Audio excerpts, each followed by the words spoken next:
Hey go hi lovers, in this video we'll be discussing about Fresh Sales Suite. We have to install it first. Right now we are on the agency level and we have to find for the app marketplace down below in the navigation bar. You can see it here. And search in Fresh Sales Suite. Let's install. It's up to you. You want to install it on any of your specific sub account. You can choose multiple sub accounts or you can choose them all. If you choose them all, it will be giving you the option to enable automatic feature installation.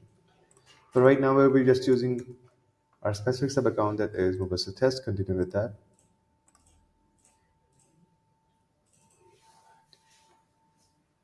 It will be installed in a while.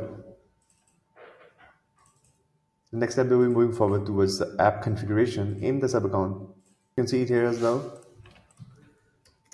Find for sub account.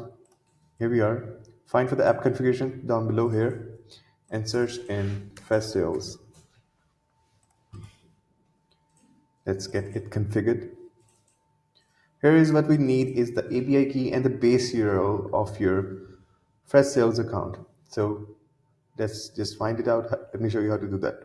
Right now we are on our Fresh Sales account. As you can see, as I've already settled the account and you can see the personal settings, and from there you can just find for the API settings.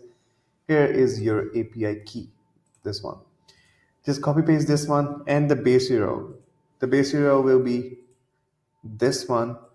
Like, you will be just ignoring the HTTPS section and the slash section in the end as well, just the basic. Copy paste both of the things. After doing so, you can just submit and it is successfully configured. Now let's head towards the automations.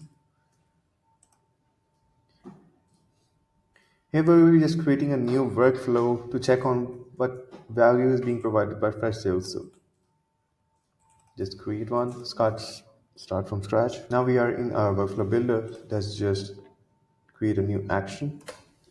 Find for Fresh Sales. Here it is. These are a variety of actions that you can use in your workflows and create your own automations. Just create contact, get contact, and delete one. So hope you like it. Thank you so much.